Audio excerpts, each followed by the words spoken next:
Nous sommes de retour et je suis en compagnie de Jacques Clément. Bonjour, Monsieur Clément. Bonjour. Vous êtes directeur artistique de l'Orchestre symphonique du Saguenay-Lac-Saint-Jean et le chef d'orchestre aussi, par l'occasion. Donc, vous êtes ici pour nous parler du concert de Noël, alors qui est un incontournable chaque année. Oui, bien sûr. Et puis cette année, on a décidé de présenter l'Enfance du Christ, qui est c'est quelque chose qu'on avait déjà présenté, mais il y a une dizaine d'années. Et c'est une œuvre magnifique, en tout cas que moi j'aime beaucoup, mais je pense que les gens l'aiment aussi, qui a été écrite par Berlioz et qui raconte donc un petit peu une partie de la vie du Christ. Et c'est sur une musique absolument sublime là, de Berlioz, qui est un compositeur français qu'on connaît pour des opéras ou pour sa fameuse symphonie fantastique. Donc c'est ça, donc avec deux chanteurs, le chœur symphonique, etc. Puis dans la première partie, il y a une œuvre qui s'appelle Une ouverture de Noël d'un compositeur allemand qui s'appelle Nicolai. Oui. Et ensuite, Interapax de Finzi, qui est un compositeur anglais cette fois-ci, et qui est beaucoup plus proche de nous parce que Berlioz Nicolai, c'est le 19e siècle, alors que Finzi, c'est vraiment le 20e siècle. Hein. Il est mort en 1956, quelque chose comme ça, mais c'est quand même une musique qui est beaucoup plus moderne. Oui, donc nous aurons droit à une première partie, comme vous disiez, avec Nicolai, qui est un compositeur allemand, et Finzi, qui est... Finzi, c'est un compositeur anglais. Anglais, OK. Anglais, oui, qui a composé beaucoup de musique religieuse, entre autres. Mais qui est très accessible aussi, parce que pour moi, c'est important, ça. C'est pas de la musique intellectuelle là, pour s'arracher les cheveux, là. C'est simple, c'est vraiment très accessible. Ouais. Parce que c'est votre mission aussi, de rendre accessible cet art-là aux gens, au public, pour que quiconque veut entendre la musique ait envie. Et même s'ils y vont pour la première fois, ils vont être surpris parce que voir un orchestre symphonique avec des solistes, avec un chœur, c'est quelque chose qui est impressionnant. C'est très impressionnant. Oui, très impressionnant parce que... Parce qu'il va y avoir... on parle de plusieurs musiciens. Oui, une centaine de personnes sur la scène. Donc, avec les chanteurs aussi, dont on reparlera tout à l'heure. Mais quand on parle de la trilogie sacrée de l'enfance du Christ, ça parle, vous avez dit, ça parle au début, c'est certain, de la naissance. Oui, c'est ça. Mais en fait, ça se situe un petit peu avant la naissance. OK. Parce qu'à l'époque, en Judée, il y avait on ne sait pas beaucoup, mais il y avait une domination romaine. Les Romains étaient là. Donc, ça commence avec une marche des soldats romains. Et il y a un roi là, qui n'est pas romain, mais qui est un peu l'ami des Romains, qui s'appelle Hérode. Et lui, donc au début, on situe ça, puis il apprend qu'il y a un enfant qui vient de naître et qui menace sa puissance, sa gloire, sa position. Donc, il décide de faire tuer tous les enfants, je ne sais pas, les bébés, là, entre 0 et 5 ans, là, pour être sûr qu'il va l'éliminer parce qu'il ne sait pas très bien où il est. Donc, évidemment, quand Marie et Joseph apprennent ça, ils ne veulent pas que leur enfant soit tué. Donc, ils vont se sauver en Égypte. Alors, donc, la première partie, c'est ça. C'est un peu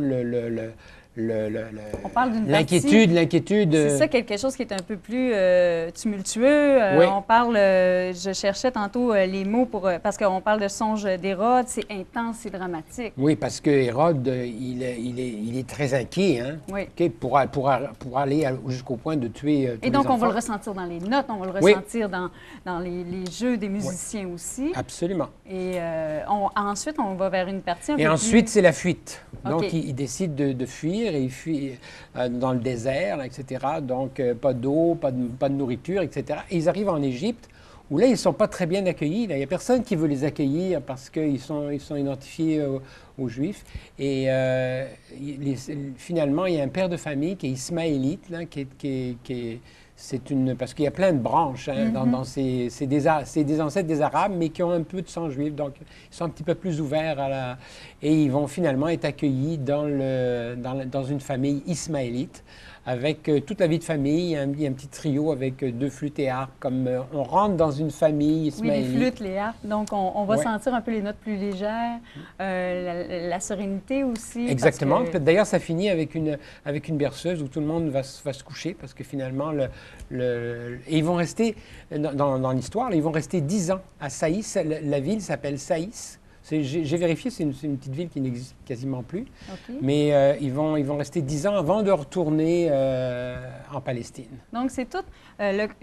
Quand on va parler du concert de Noël, alors c'est toute cette partie-là de l'avant-naissance de Jésus. Mhm. Ensuite, on se dirige tranquillement vers Marie, Joseph et Ouais, tout ça. ça s'appelle l'enfance du Christ. Donc, Exactement. c'est une partie de l'enfance. Et puis, quand on parlait, qui nous fait vivre une partie de l'étape du Christ aussi, on sait que vous l'avez dit en début d'entrevue, que c'est une création parisienne de Berlioz. Oui, mais Berlioz, non seulement il a écrit la musique, mais il a écrit le texte aussi.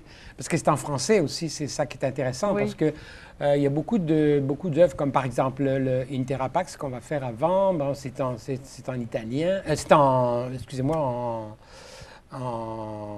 latin. En latin. Il y a souvent le premier est en allemand, mais ça c'est en français, donc on peut comprendre l'histoire, donc c'est intéressant. De toute façon, je vais l'expliquer aussi. Parce qu'on s'entend, Berlioz aussi, quand hors entrevue, qu'on se disait tout à l'heure que c'était quelqu'un de très incertain, qu'il signait ses œuvres aussi avec sous pseudonyme. Oui, ben, c'est sûr qu'il a eu un certain nombre d'échecs qui étaient un peu difficiles. Je pense que c'était un opéra ou quelque chose comme ça qui n'a pas marché.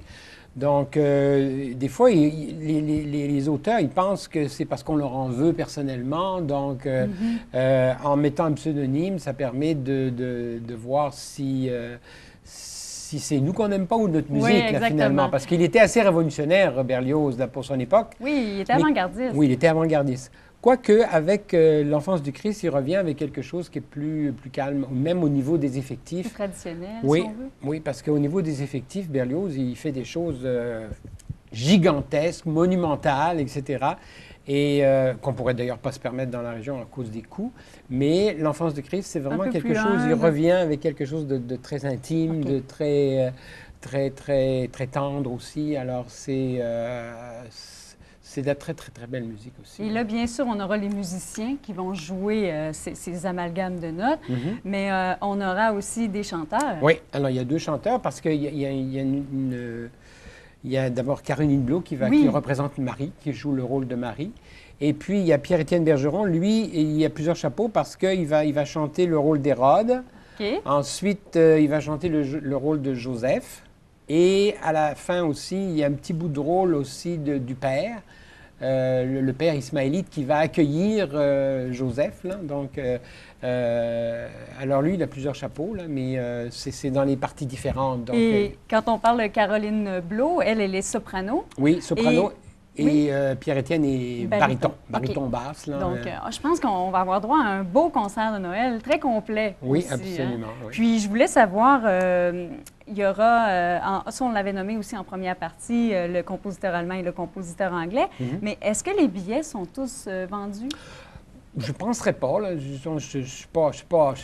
Oui, on vérifie pas ça tous les jours, mais on je peut suis laisser. Je crois que les gens pourraient aller s'informer s'ils désirent aller voir le concert à la billetterie. Je pense que sur place, on vend des billets. Oui. Sinon, sur le site Internet. Exactement. Et on appelle. Sinon, il y a le numéro de il y a téléphone. toujours possibilité d'appeler à l'orchestre, mais je pense que les billets, c'est vraiment au Théâtre Banque Nationale qu'il faut parce que le spectacle sera diffusé quand?